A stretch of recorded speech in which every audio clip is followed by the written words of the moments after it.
Hey, and welcome. I'm back practicing some French horn late at night.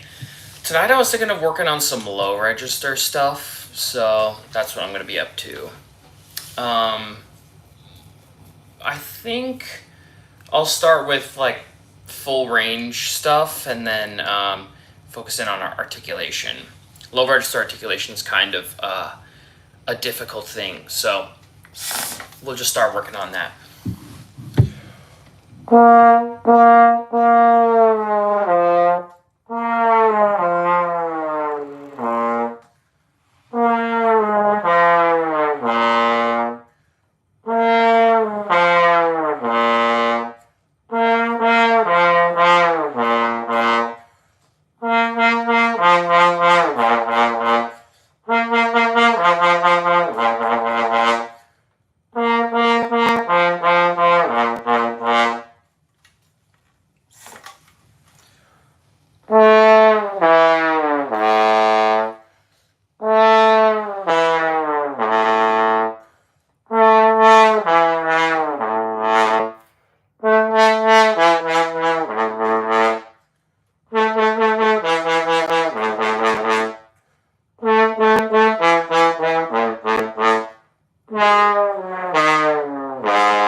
So I find that breath attacks work pretty well at keeping the support engaged for low notes. So the reason people tend to have unsteady notes in the low register is because they're not engaging their core muscles. So by doing these breath attack swells, it actually helps stabilize the sound.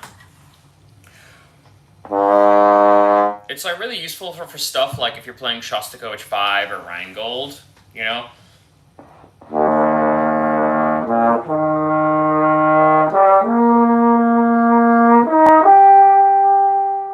To have a super stable sound, you really want to support. So this breath attack exercise is really good for that. Oh, hey, Kat, welcome. Good to see you. Yeah, I'm working on some low register and articulation stuff for tonight. By the way, is this live stream, is it horizontal or vertical? I'm not sure. I'm trying something new.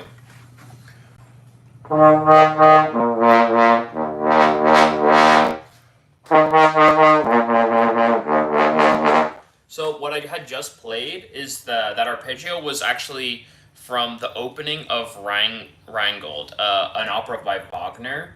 It's the first of his ring cycle, like the same stuff that okay, horizontal, good.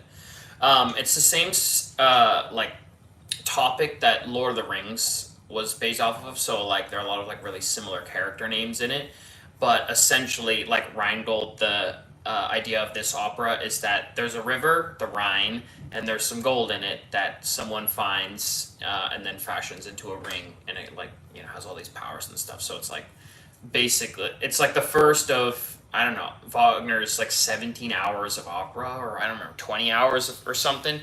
Um, and anyways, it starts with 5 minutes of a concert E flat major chord, and the French horns just do this in a round.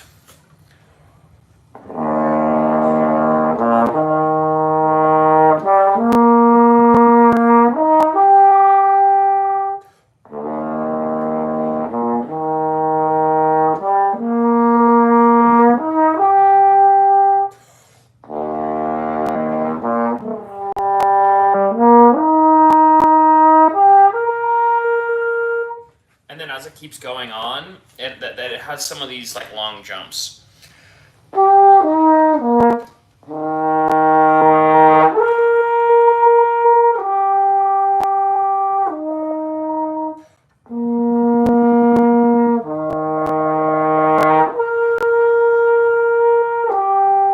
that's one of the tricky things about it too. So anyways, to have a really stable tone on that, I find that this breath attack exercise helps a lot.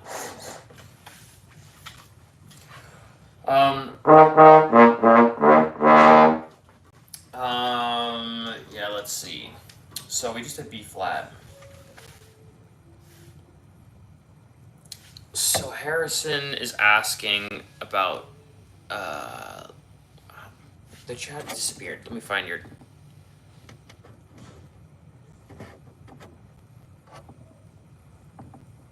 Okay, there we go. Finally, I've got the chat here. Tips on hesitation on entrances. It's not cracking the note. I will just breathe in and pressure will build up in your tongue. Okay, so what you're describing is something called Valsalva maneuver, which is a real thing, and you're not alone. Like, that happens to people. And your tongue won't pull back. For some reason, the chat keeps disappearing, so. Yeah, so Valsalva, yeah. So how long have you been playing? And are you a horn player? I'm not sure if you mentioned. Yeah, so I was actually just talking with someone about Valsalva today, and I'm not an expert on it, but I've sat in on lessons where people with Valsalva maneuver have worked with like an expert on what to do, and it seemed like it's like a mental hesitation. Horn, 8 years, nice. Yeah, so um, I know professionals have developed this while they're on the job, and what they end up doing is doing a lot of actually breath attacks, like I was just doing there, but to start each note. Like, instead of starting with a ta, they'll go ha. Okay? So the articulation starts from the support. So if you do it well, it honestly no one can tell. So I'll do a few examples. Like, here's a way you could practice it.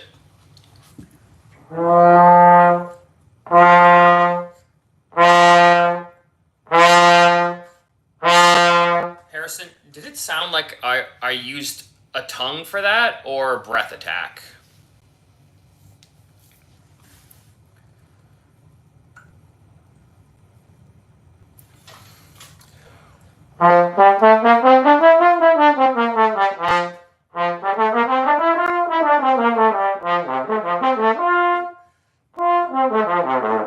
Okay, so actually I haven't used that. That was all with the breath. Okay? So you can breath attack literally everything. I was just doing this for I was just messing around on an excerpt, Bach B minor mass.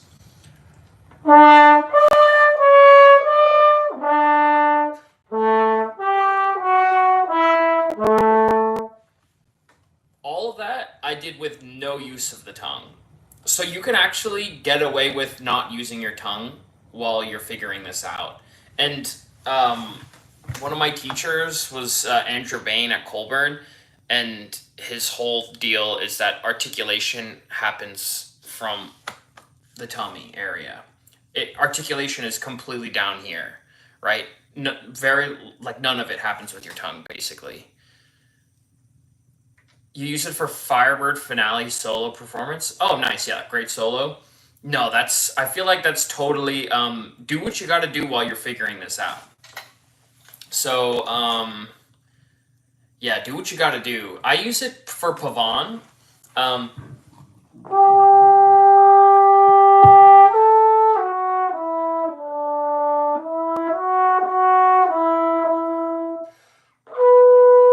It really helps have the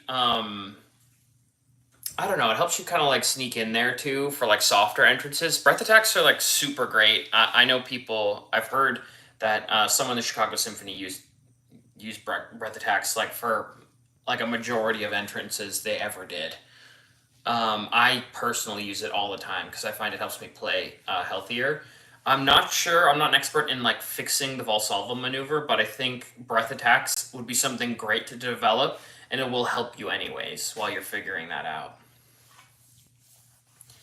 Yeah, I'll talk to some of my friends who've dealt with that. I think they did a lot of metronome work and worked with experts, so I'm not sure. Yeah, I'll talk to one of my friends, Harrison, and if you tune into another live sometime soon, I'll report back on you if I got any tips.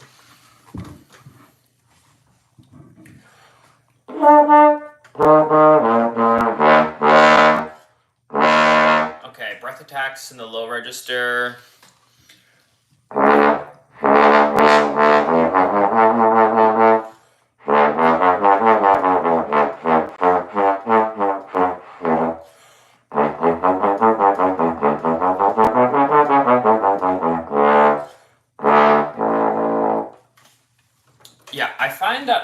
you're like really trying to expand your playing and get a lot better, um, making things go from sounding absolutely terrible to a little less terrible gives you like most of the growth. So like trying to do things that you're like unable to do or make sound good to make them sound a little better will actually make your playing so much better rather than making things you sound pretty good at already like a little better. Um, I guess I'll practice some Beethoven 3 right now.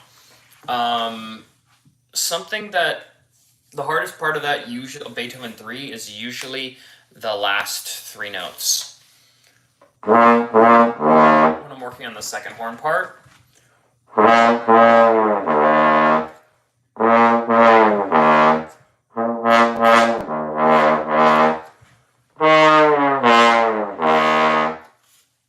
This bend and bump exercise is really good for finding the center of each note. When you're playing in the low register, and any register, every note has a center where it resonates the most. You can play the loudest, you can play the softest, and it's usually the most in tune part of the note. So you can change colors, but if you're playing right in that center, your options for playing is like basically limitless. So playing in the low register for Beethoven 3, it's really important that all your low notes are centered.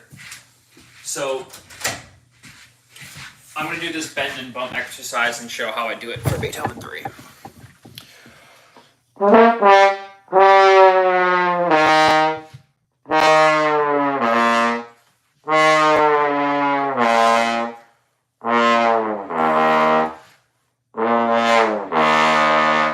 So to have your lips really close together in the high register, I like to think of pa, but in the low register, I like to think ba. Ba.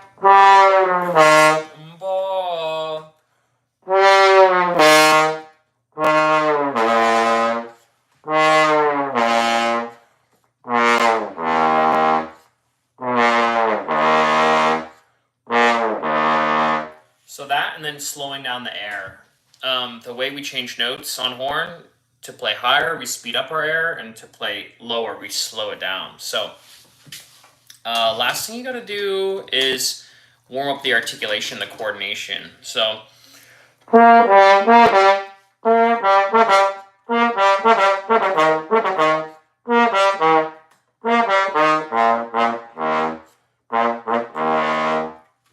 yeah, I find that the thing that's been lacking on this excerpt for me in the last little bit is getting the low B flat to respond immediately. I'm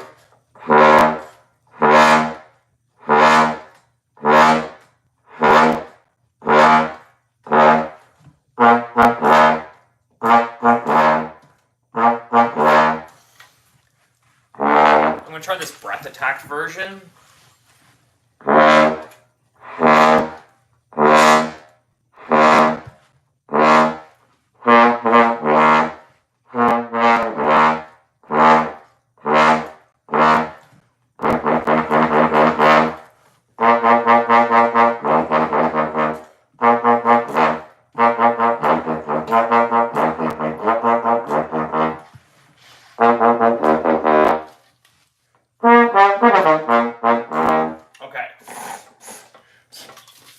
Just about there.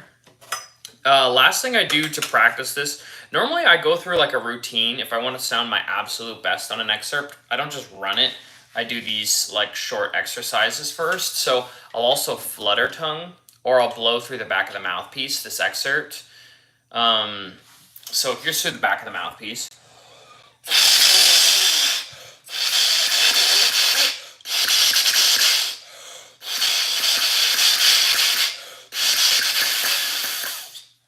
All right, and here's a fluttered version.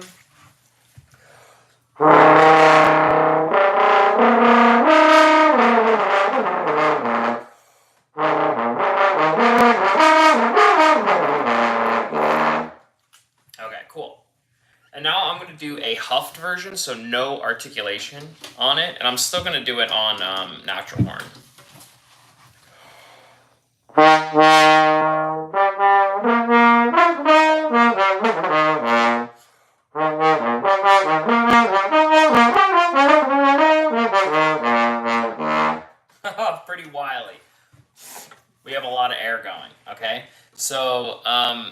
It'll help. What's gonna help if I have a lot of air? I probably need to open up my oral cavity a bit. I'm just blowing a bit too fast of air.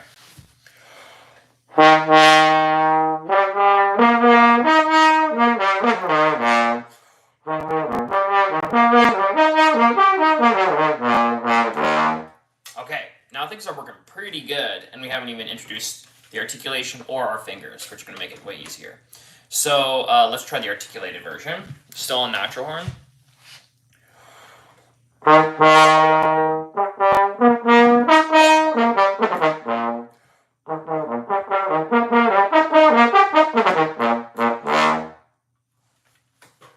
Do some people use natural horn to play that part?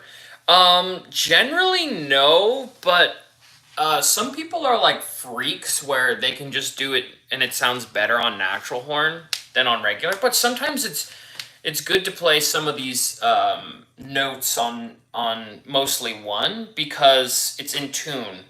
You know, like this chord it'll be perfectly in tune if everyone's using the first valve, right? Where thirds are slightly lowered, so it sits really nicely. So it can sometimes be a good idea if you're playing with people who really care about that sort of thing to play it on natural horn. I like to use a lot of B flat side. So Gail Williams does that? Okay, I didn't know that. I like to use a lot of B flat side on this. Trigger 3 being my go-to for the Ds, okay?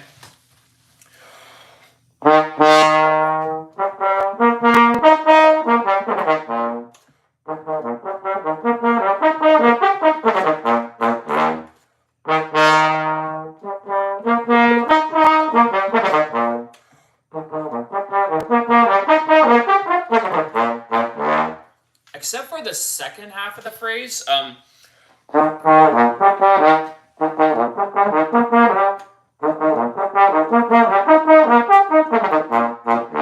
not sure exactly what I do for those Ds. For the top octave, I use trigger 1 and 2. And the last thing to like really make yourself stand out is to have those eighth notes be loud. My undergrad teacher always had me play them like much louder and have to have them like kicked out because they can often get lost. Yeah.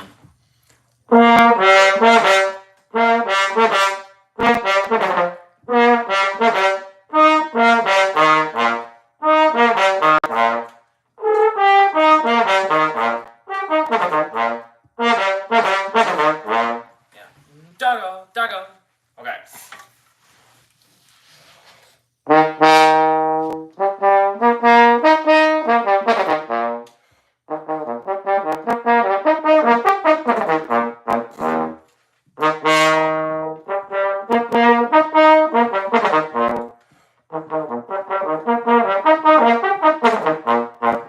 Okay, a little too much kick and not as much tone as I'd like in that, but it's definitely heading in the right direction.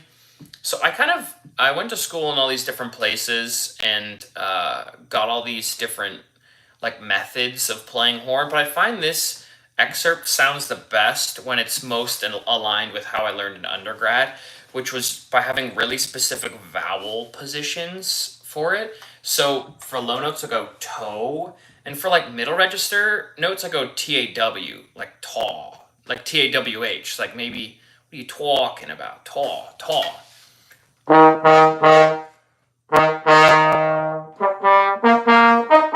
And then when I get higher, I go ta.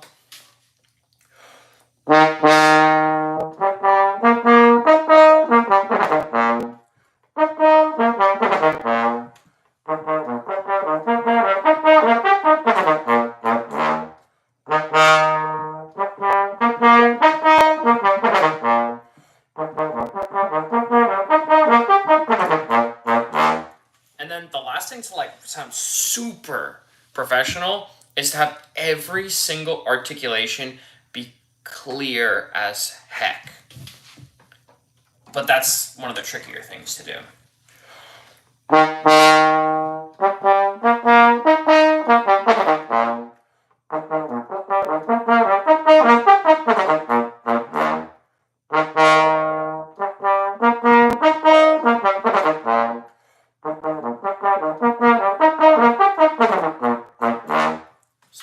basically what I do. And then there's playing in time, which I don't do on this excerpt. Where's my metronome?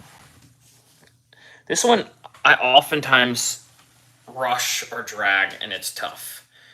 So here, let me get my metronome. For this one, what's my go-to metronome marking for this? Can I guess? 88, 92, 84. Dun, dun, dun, dun, dun, dun, dun, dun, dun, dun, dun. I feel like people these days are playing this excerpt really fast.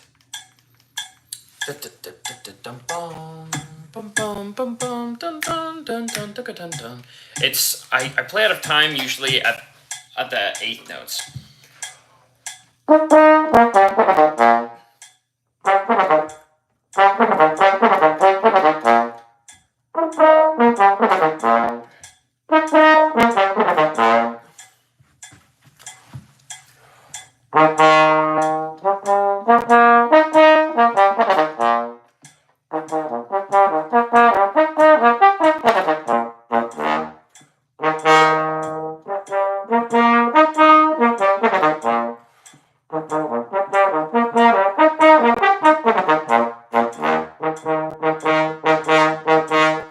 Okay, I also tend to rush.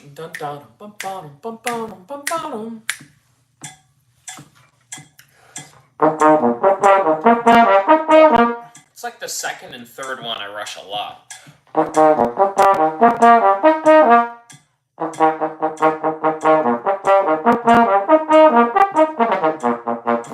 Yes, that is the second horn part to Beethoven 3, the trio.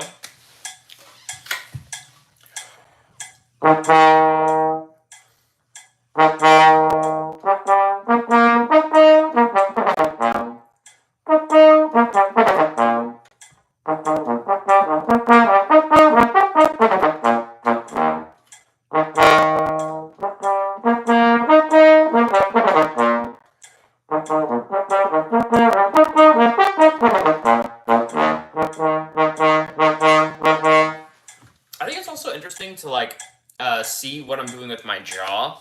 When I play this way, sometimes I kick my jaw out for the low register. So.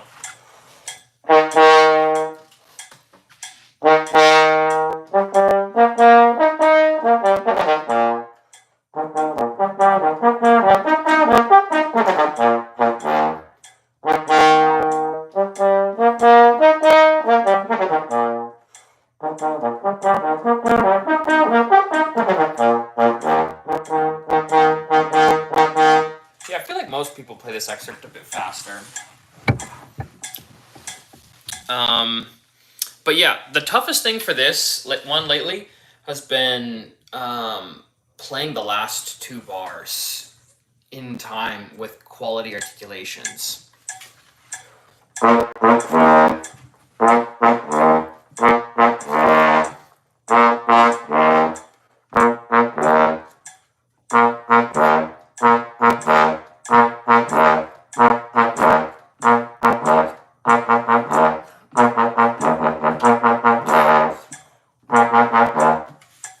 Oftentimes I find that if I'm having trouble articulating something, it usually means I'm not playing in the center.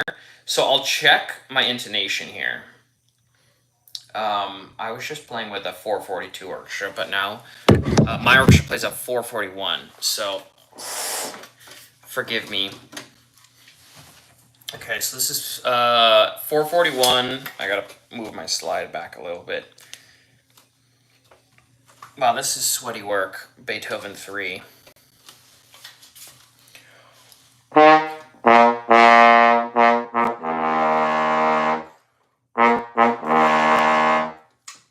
wish there was a way to show you. I bet there is a way to show you.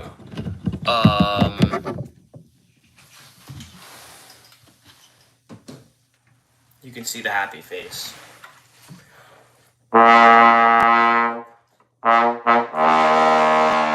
So it looks like I'm 10 sharp on the low B flat.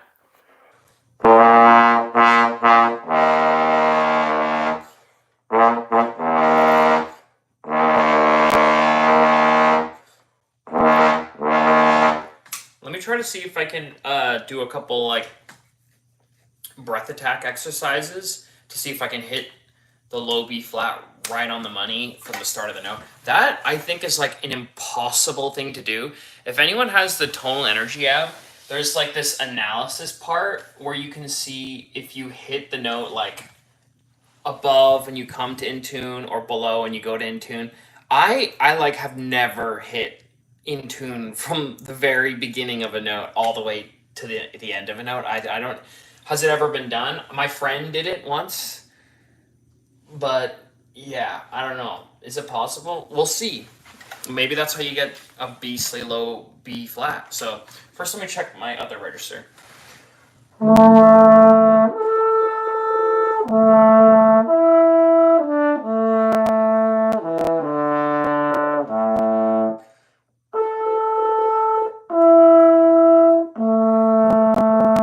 Yeah, okay. Seems about in tune. For the low B flat. All right, is this angle better?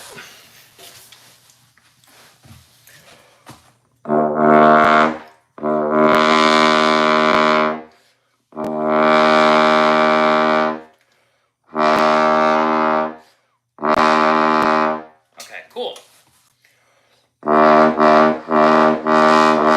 It's a totally different game to play a sustained note in tune and then to do it with repeated articulations in tune.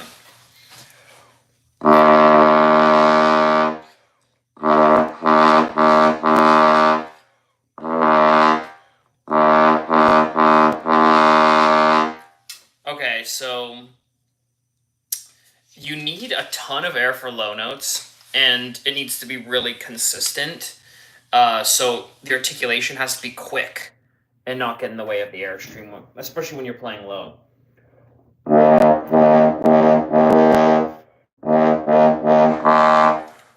Okay, now we're cooking with gas. Now I'm able to articulate a low B flat in tune.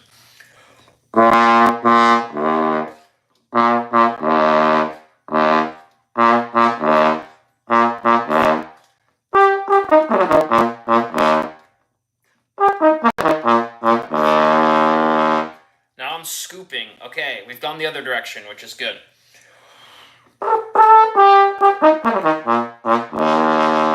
Okay, I think I realize what's going on. As I'm descending, my lips are coming too far apart. When you play, you gotta buzz higher or lower to change if you're playing a high note or a low note. You do that by changing the speed of your air, but your lips always have to be really close together. And what's going on my descent is my lips are coming apart too far. Too far. So what I need to do is essentially play the highest note of the excerpt or a phrase and then have that set for every single note that I play. So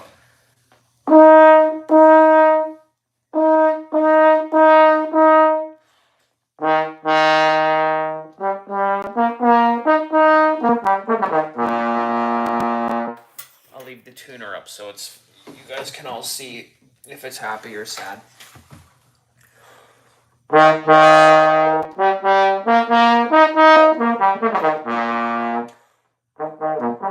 Okay, so then the next phrase, D is the highest note.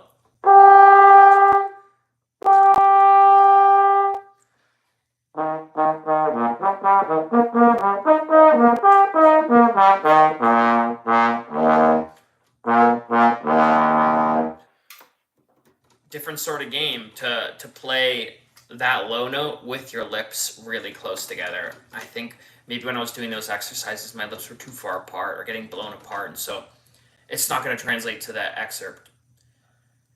I'm green pretty often. Thank you very much. Thank you very much. You know, even when you like put it up for a full practice session, I mean, it says I'm at 40% green. Doesn't look like me. Kat, I'll talk about intonation on the French horn one day, but it's a rabbit hole that I probably need to like get my thoughts on together. How to do it, but I find that if you do these like breath attack things and then you play with your tuner every day, you'll figure it out. You just bought a bass trumpet for no reason. Um, Wait, bass trumpet like the thing that's on like Wagner pieces? Is that bass trumpet? And how much was your bass trumpet? I've seen some guy play a French horn excerpt on bass trumpet. Not me. Though I think they take. Do they take trombone mouthpieces? I've sat next to bass trumpet players doing when we were doing Rheingold. It was so cool. 890. Cool. I mean, I don't know what a bass trumpet costs. Sounds good to me. Um, but yeah, some of those bass trumpet excerpts are they're so good and heroic. Bum bum bum ba dum bum. Bing. You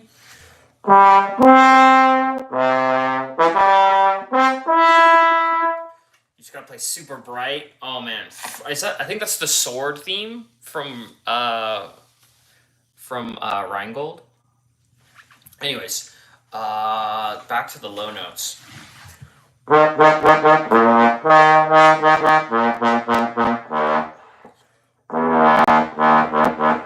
What's going on? I wonder.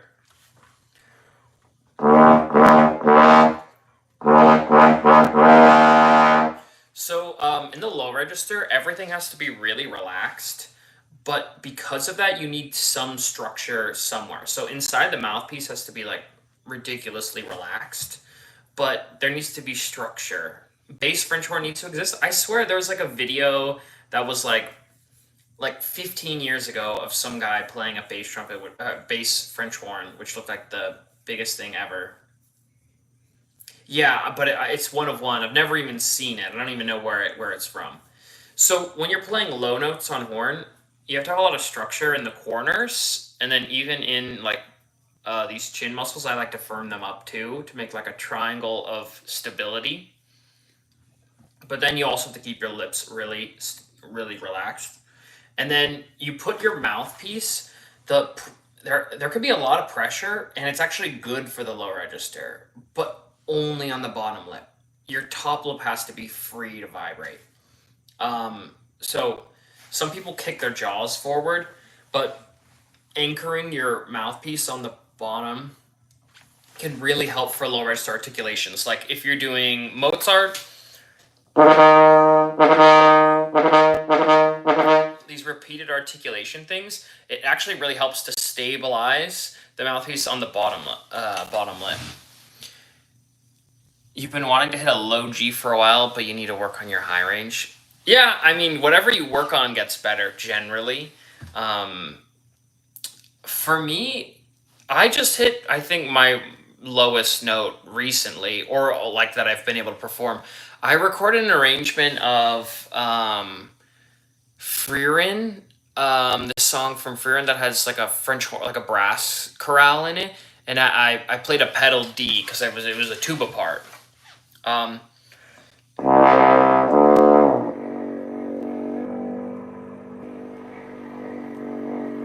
yeah, that tuner's not so green now. Um, yeah, but I can't get it loud. I mean, how many decibels was it even?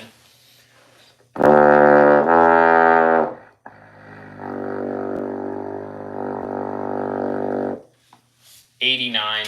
So one interesting thing about high to low register, people say you need to bring low register things out, and that's because the human ear doesn't perceive low notes, like low frequencies, um, the same as high notes. So like 100 decibels on a high note will be like really loud, and 100 on a low note will be like barely anything. And you're like, could you play louder? So even though it's the same decibel, the human perception of it's different. So oftentimes that's why people like buy big subwoofers, and that can really damage your hearing, is listening to really heavy basses, because it can be so many decibels louder and it sounds like it's the same volume. Anyways, which is why like you have to play the low B flat in Beethoven 3 horn 2 so much louder.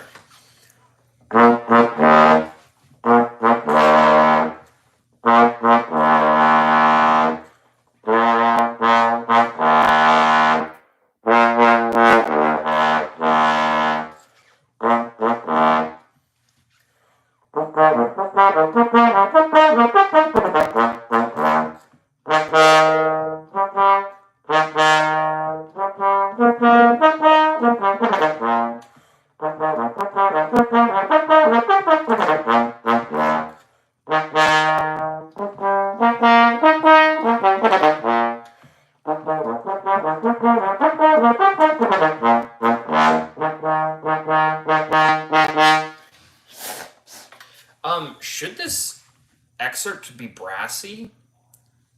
I don't know. Let me try. I was playing it pretty brassy then, but what if I played like a totally warm version of it that has no edge?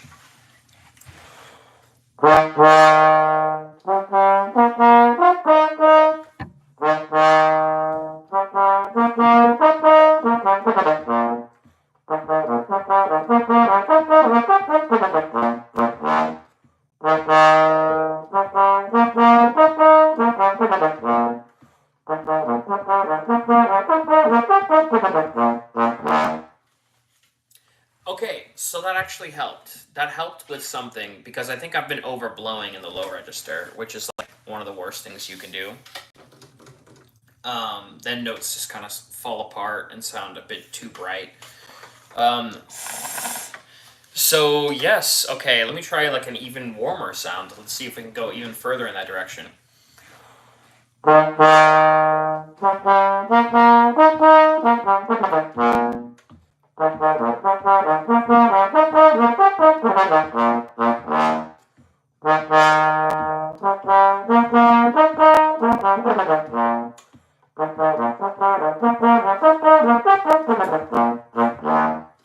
Okay, it sounds pretty good, and I really am. I don't know what's going on, but I really want to play it loud for some reason. But what I should be doing is trying to phrase musically as long phrases as I can. So for the phrasing of this, what's the best way to do it? Dum dum dum dum dum dum dum dum dum dum dum dum dum dum dum dum dum dum.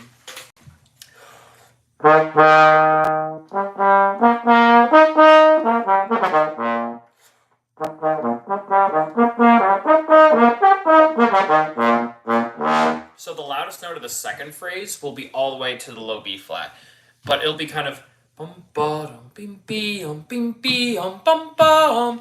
Terraced, I find terraced is good in theory, but what ends up happening if you play everything like piano and then mezzo piano and then mezzo forte and then forte is that it doesn't sound like a crescendo enough, as much as if you delay the crescendo. So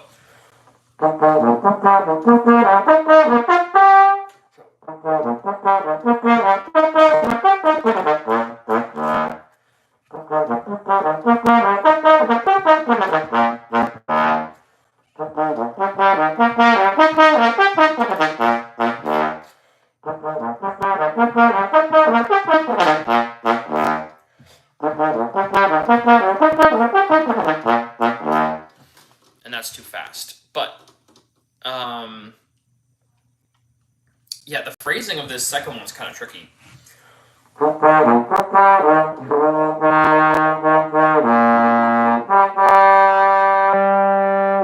It's okay if the D's are lower.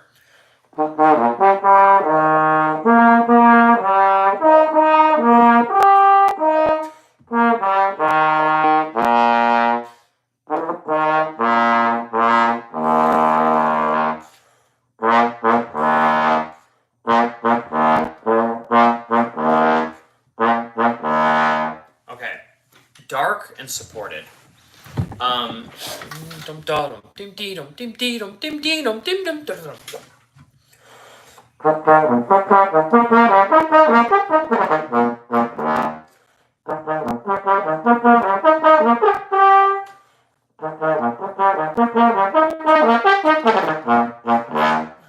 Okay. Oh man, yeah, it's sweaty work. I'm gonna have to put my fan on. Whoa. Okay, so that was pretty good. Pretty good. Beethoven 3 is sounding decent now. Other ways you could practice it, articulating everything as quarters.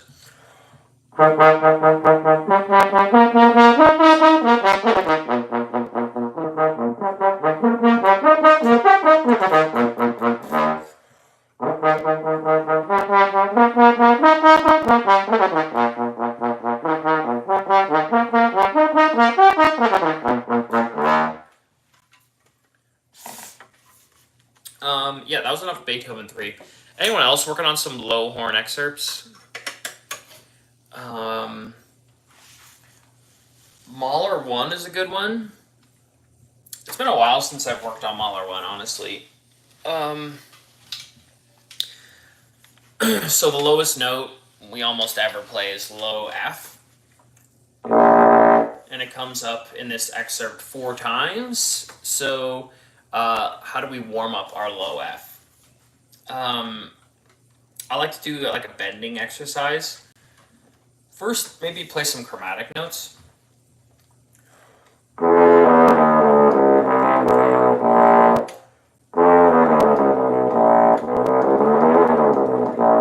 It honestly kind of doesn't matter what your face looks like for pedal F, as long as you can get out of this.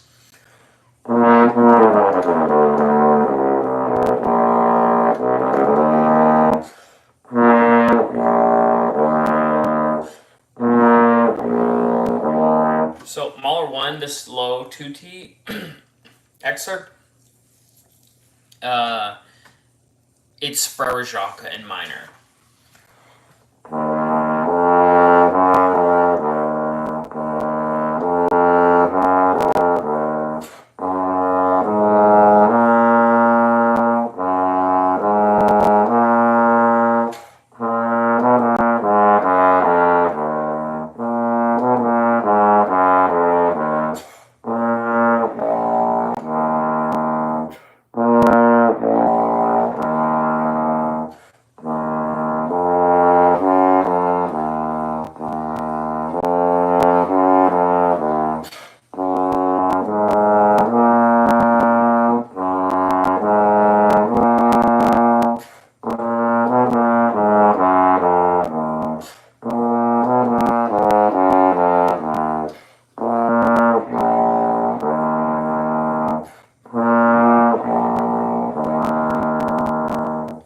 Cool.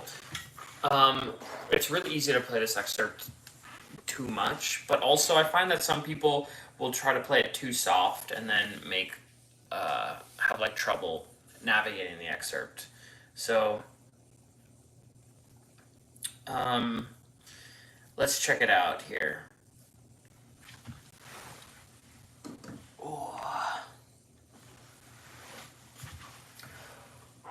Has anyone else played this excerpt before I continue? This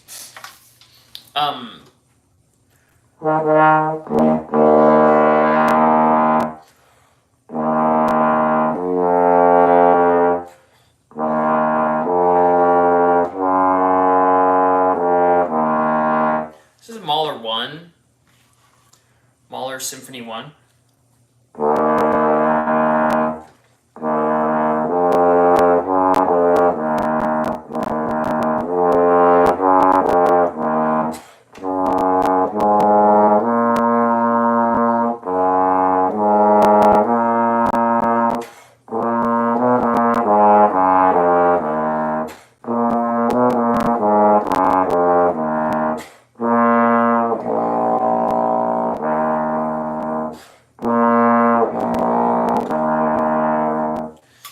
It's really easy to see, so I was supporting a lot while doing this low register stuff. If I don't support at all, let's see what the tuner does. Isaac, yeah, almost every audition you've done had this one on it. Yeah. So I've been working on breath attacks in the low register, and why I think it helps so much is that you can play low register notes, and they'll come out if you don't support. But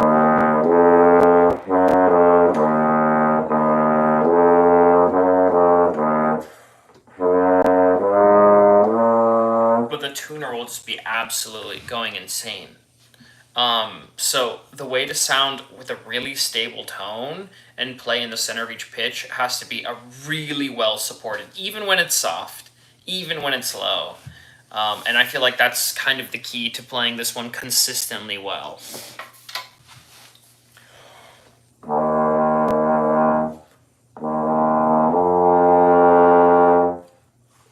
Do I know most alternate fingerings? Yes. So for this one, I also do an alternate fingering for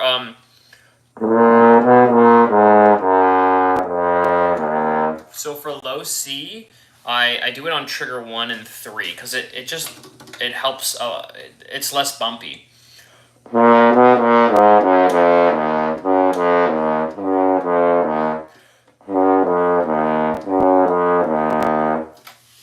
probably doable on either one, but also so for the second phrase of this,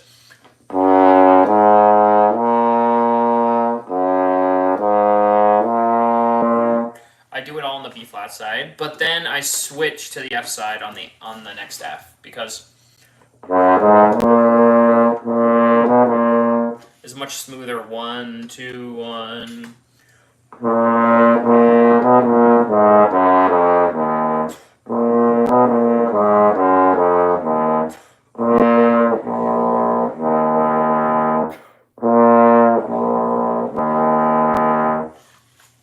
Also, I find that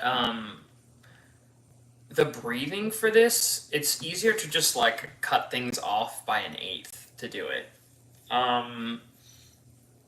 Yeah, so I usually just breathe. Go. Dee, da, da, da, da, da, da, da, da, da, da, da. So.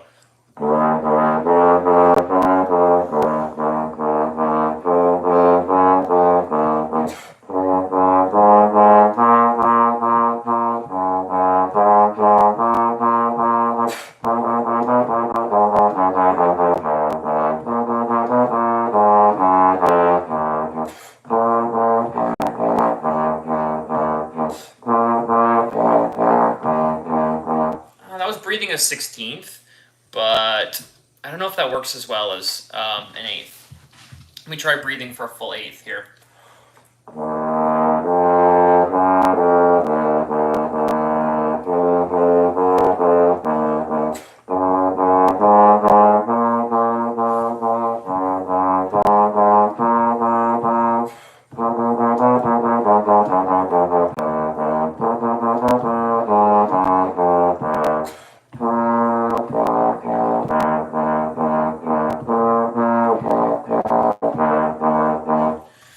I often get accused of not having enough pitch on my pedal register notes.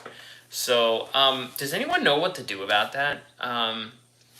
Because, funny story, I had to play for my audition for Pacific. I think Mahler 3, I had to perform it like, I think like 4 or 5 times throughout the different rounds. There were 5 rounds of the audition. Or 6? How many rounds? There were a lot of rounds. Anyways, I had to play this extra ton, and I didn't know what to do to get more pitch on the pedal E, which is half step lower.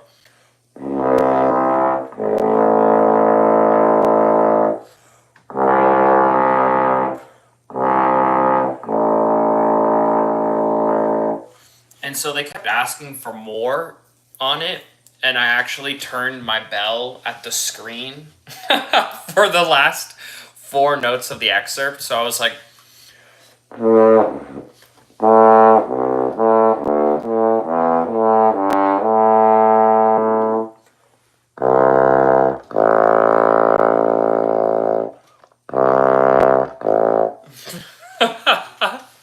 I think that was the last I had to play it.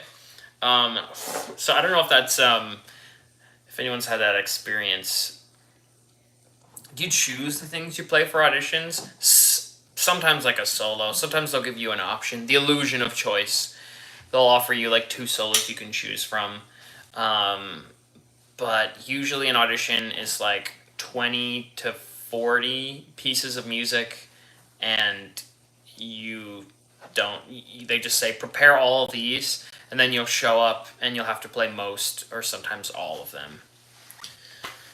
I did an audition where the final round was, there were like, I think 27 pieces of music on the audition. Yeah, there were prepare 40, yeah. I think when I prepared Boston was over 40. That was crazy. Boston Utility was a lot. But yeah, I was in the finals of an audition where you had to play the entire list minus 4 excerpts. So it was like a 45-minute audition. So that can happen too. So you kind of have to be prepared to play anything. Yeah, thankfully, sometimes it's tough when it's like full parts. They'll say prepare an entire symphony.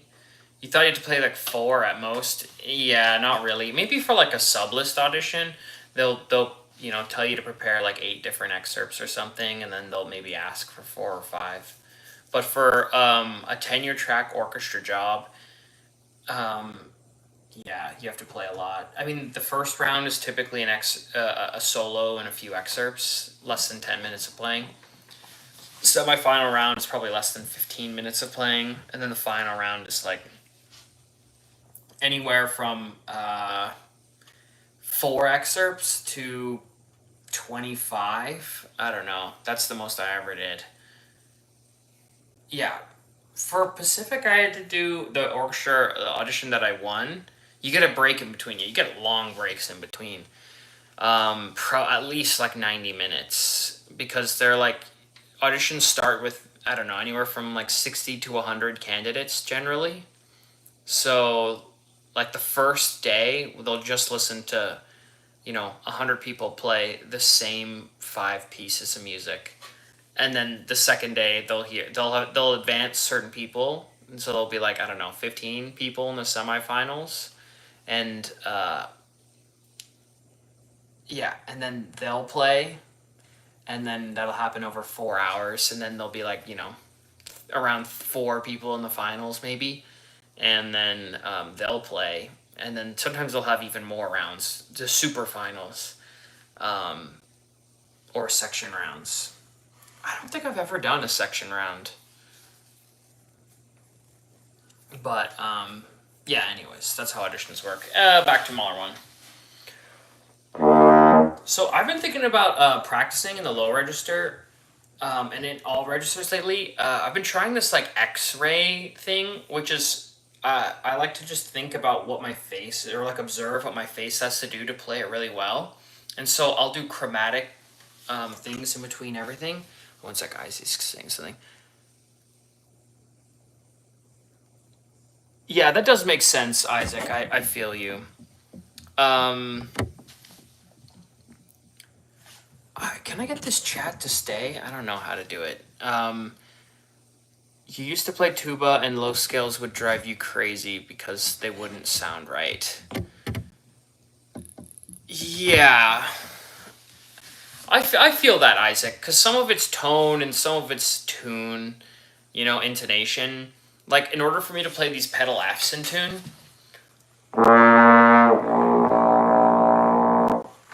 my tongue actually comes pretty far up, which is crazy, because I just know my tendency is to play that note flatter than, I don't know, a piece of pizza that you run over 1,000 times. If I don't adjust,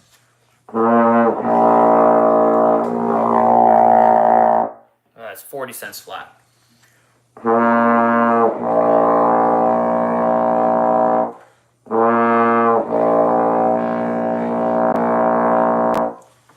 And that's in tune.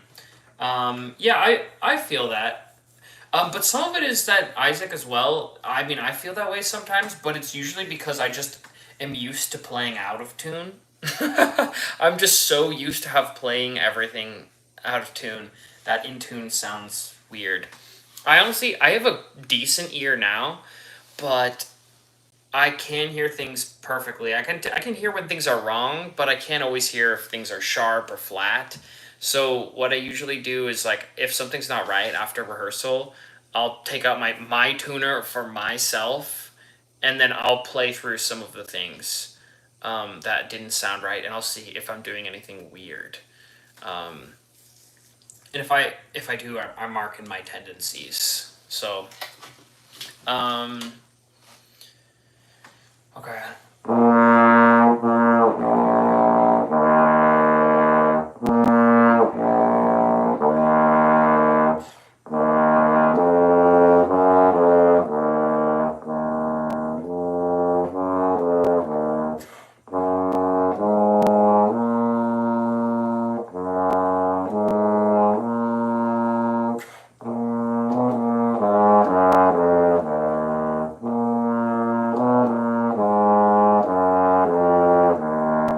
So, Isaac, one thing is, in tune doesn't mean like good tone.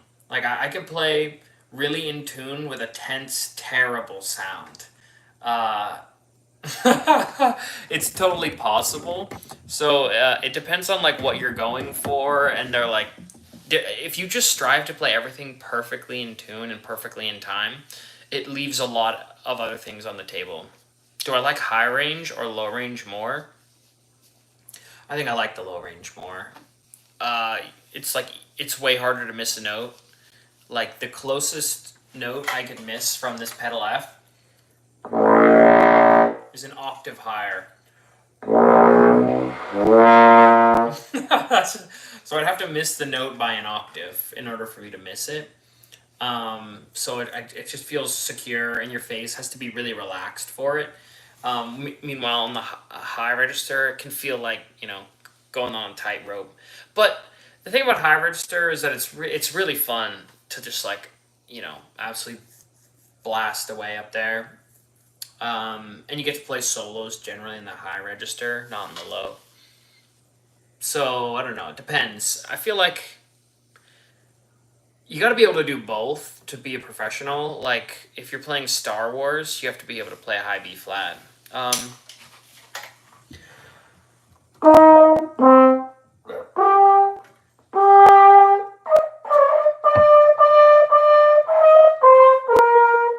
don't know the notes. Bum bum bum beam bum beam bum be dum. Ah.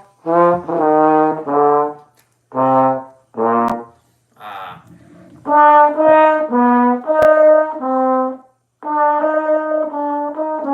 don't really know the notes. Forgive me, but yeah, you still have to be able to play really high. I had a woodwind quintet gig that had a high D in it and a few high C's and stuff. So you still have to play high, but yeah, low register is just like home. But because I'm like naturally, I have an affinity for it, and I do it a lot at work. I often have to practice a lot of high register outside, like the generic thing that my teacher told me in undergrad was 2/3 high, 1/3 low. Otherwise, you kind of get out of balance. So if I have 5 hours of rehearsal and it's all low register, then I like how much high register do I really need to practice to balance that out? 10 hours. I can't practice 10 hours of high register. So like the week after doing a bunch of low stuff, I'll usually try to play a bunch of high. Um,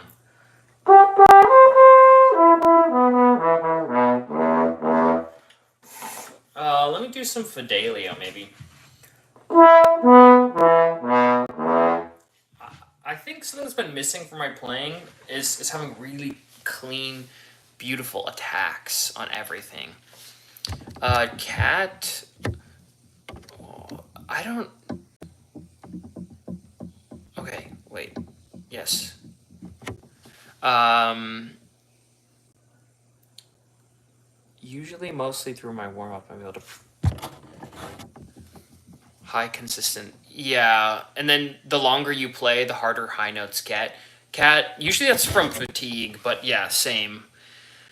Yeah, maybe because your lips get tired or what. Yeah, I think it is generally. Something I've noticed that if I need to play a lot, let's say I have to do 5 hours of rehearsal, and let's say especially a lot of high register stuff, the most important thing I can do is do a really good warm up first and have space between that warm up and the rehearsal itself, like of like an hour or something, or like even 30 minutes helps a lot. Because then I'm setting myself up to play in a healthy way, so I can actually play for much longer. But yeah, I mean, when you play horn, your practice sessions can only last like an hour. Like I've been playing and talking for an hour now, and although it's low register, you can kind of go for almost forever. Your brain starts to fog out. I probably have another like maybe 10 minutes in me before I'm just like absolutely useless in the practice room, and then you just take a break. And like the most you really should be practicing in a day is like 4 or 5 hours. But like three, you'll be like you're cooking with gas. You'll be making some insane gains. Um, but yeah, like four is like I love what I do and I like really have to practice for something. And then 5 is like potentially potentially bad news. If a lot of that is high register, then we might be in trouble. If you're practicing 5 hours a day, you might get injured. Um, okay, so Fidelio. You don't get how people practice for 2 to 3 hours. You run out of things to do after an hour. Um, yeah, it kind of. I don't know. Well, I used to play a lot of video games. I got like addicted to video games as a kid, and the thing about playing French horn is like different every day. It's kind of like a video game. Like you mess up something, you get to start again from zero, and you get to try it out. And every day it's like brand new, and you're building up different skills and stuff. So, like I could think of tons of different ways to practice the same thing. So like here's an excerpt.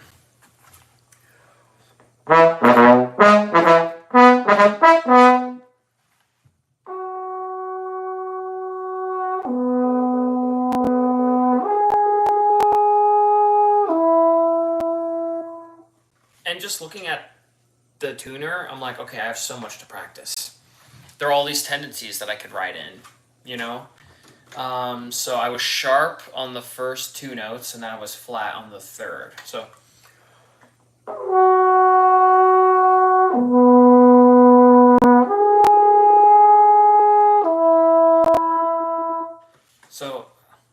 down, down, up, down.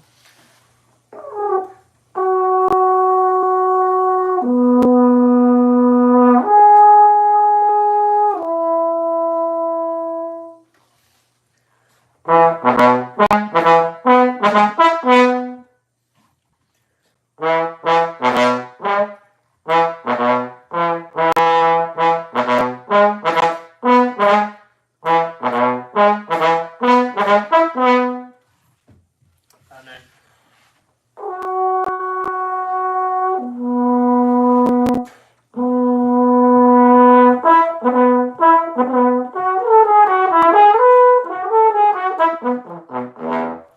not my finest.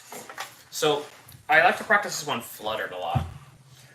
You've got a point. Yeah, there's so many different things. Like I play through that once, and I'm like, okay, there's so many things. I want to fix my articulation. I want to try to play it louder. I want to play it softer. I want to play with a different style. I want to work on the ends of my notes. There are all these different things to work on. And for me, like the main part of this excerpt is the end, and I like to practice it flutter tongued.